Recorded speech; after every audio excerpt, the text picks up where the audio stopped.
Menteri Pertahanan Israel Yoav Gallant memerintahkan supaya bandara bersiap menghadapi konflik multi-front skala penuh dengan Iran kapan saja. IDF dari Staf Umum Letnan Jenderal Raf Aluf Herzi Halevi menyoroti kesiapan militer Israel untuk menyerang Iran. Pertahanan Israel mengakui tren negatif di Iran yang bisa memaksa respon militer preemptif. Perdana Menteri Benyamin Netanyahu dengan percaya diri menegaskan bahwa pasukan pertahanan Israel telah membuat langkah kualitatif jauh melampaui musuh bangsa. Pasukan Israel sudah siap untuk menggigit lawan-lawannya. Beliau memonitor langsung persiapan mereka sendiri di beberapa cabang militer. Ini mantan militer Yom Kippur Bos.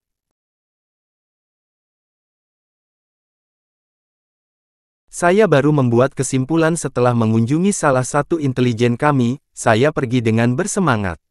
Israel telah membuka celah terhadap semua musuh dalam membuat kombinasi antara kecerdasan manusia dan kecerdasan buatan. Apa yang saya lihat di sini adalah bahwa masa depan sudah ada di sini hari ini. Jadi beritahu semua musuh kami bahwa kami jauh di depan mereka. Inspeksi Perdana Menteri Israel berlangsung di lokasi yang dirahasiakan. Menteri Pertahanan Yoav Gallant secara terbuka mengunjungi salah satu pangkalan angkatan udara terbesar di Israel Selatan.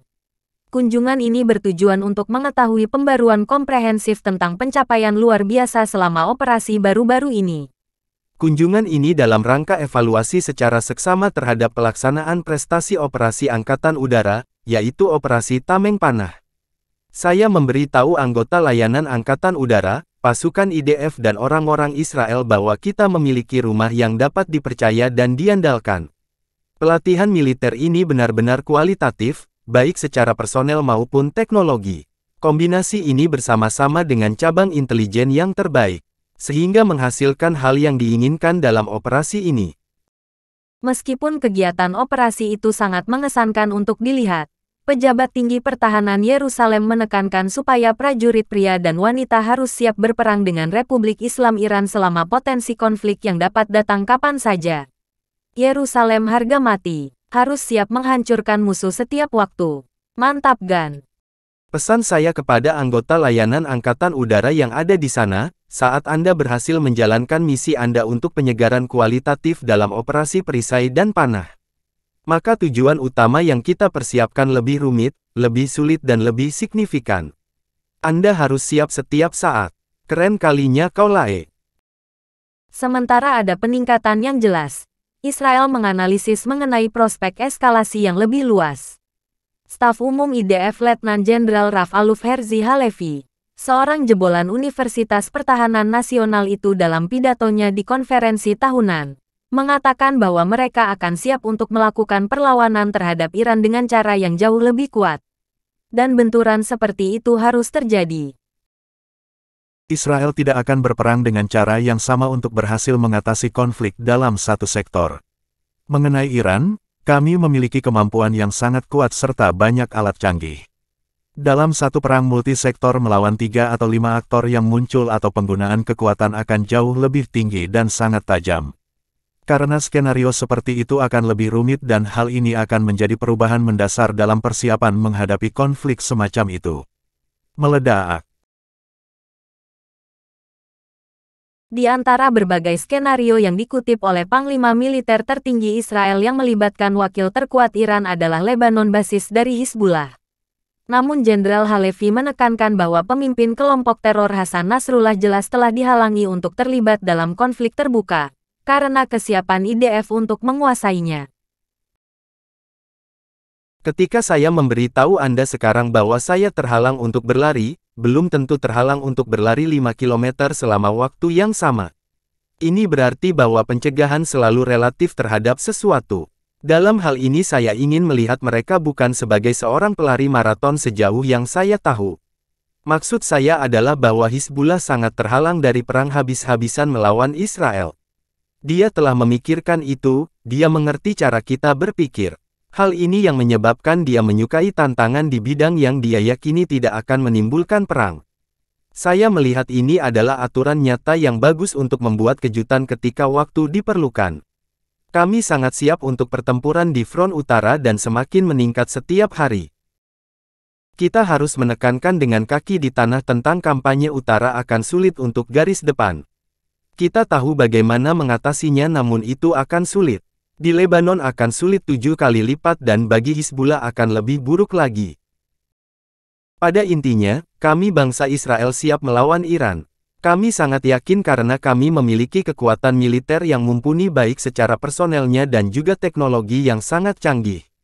Kami siap menghancurkan Iran dan perwakilannya dalam menjalankan aksi teror mereka. Kami siap menyapu rata musuh yang ada. Bakal seru banget guys. Negara lain yang kemungkinan besar akan ikut ke dalam perang multisektor nanti adalah tetangga bagian timur dari Lebanon, yaitu Suriah, di mana rezim Presiden Bashar Hafiz al-Assad telah lama mengizinkan pasukan Republik Islam untuk menggunakan atau mengeksploitasi wilayah negara Arab dalam pertempuran melawan Israel. Suriah mulai pulih, namun, jalan menuju rehabilitasi tetap ada. Saya tidak dapat melihat bahwa peluru terakhir telah ditembakkan. Dan ini adalah perang. Suriah menyimpan kasih sayang yang besar untuk Iran. Sementara Iran mengeksploitasi Suriah sebagai medan perang potensial dalam melawan Israel. Saya ingin mengambil kesempatan ini untuk mengingatkan Bashar al-Assad tentang satu hal yang sangat menarik, yaitu sebuah kesalahan. Di mana setiap orang berbicara tentang data. Setiap negara dalam beberapa tahun terakhir yang bergantung pada Iran telah berubah menjadi negara gagal yang hancur tanpa masa depan. Jenderal Herzi Halevi melanjutkan dengan mencatat kecenderungan regional yang jelas bahwa orang Arab pragmatis semakin dekat dengan Iran. Namun dia menekankan bahwa pendekatannya ini adalah artifisial. Dalam beberapa bulan terakhir telah terjadi fenomena di kawasan di mana negara-negara semakin dekat. Saya berpikir bahwa ini berasal dari negara-negara ini yang mempercayai Iran atau benar-benar bertujuan untuk perjanjian damai. Saya pikir ini merupakan upaya untuk meredakan ketegangan di kawasan, dan untuk mencoba menghindari konflik yang lebih besar terjadi. Halevi melanjutkan dengan menggarisbawahi ungkapan yang dibesar-besarkan Iran terutama ditujukan terhadap negara Israel pada khususnya dan Amerika Serikat pada umumnya. Dalam kepemimpinannya ia memusuhi seluruh negara barat dan kehadiran nilai-nilainya di seluruh Timur Tengah. Itu adalah perspektifnya yang terlihat semakin intensif dalam konteks meningkatkan persaingan global yang cepat termasuk Amerika Serikat dan Cina.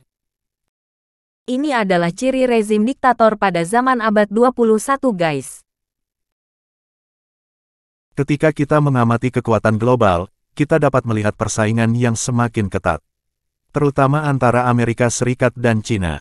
Kita dapat mengamati rantai peningkatan jejaknya yang tajam di wilayah kita pada orang yang lebih substantif. Ketika kita melihat lingkungan kita mengamati Iran yang bukan sebuah kekuatan, melainkan sebuah negara besar yang akan segera saya kembangkan lebih detail. Setelah Iran terlibat dalam kompetisi peradaban dan buku penting yang ditulis pada akhir tahun 80-an oleh Samuel Phillips Huntington. Ini bukan perang melawan negara Israel atau Amerika Serikat. Perang ini terhadap negara barat secara keseluruhan atas kehadiran nilai-nilai dan norma-norma. Amerika Serikat adalah sekutu terpenting kita. Sekutu strategis yang ingin kita pertahankan. Mengingat intensifikasi proses pembangunan negara Israel harus membangun dan tahu bagaimana menangani masalah pada rambutnya sendiri. Dan sementara di satu sisi kita juga membutuhkan mitra yang lebih kuat dari kita, termasuk Amerika Serikat secara khususnya. Bangsa yang terpilih ini guys, umat kepunyaan Tuhan sendiri, mau dilawan. Emangnya bisa melawan Tuhan? Mikir dong.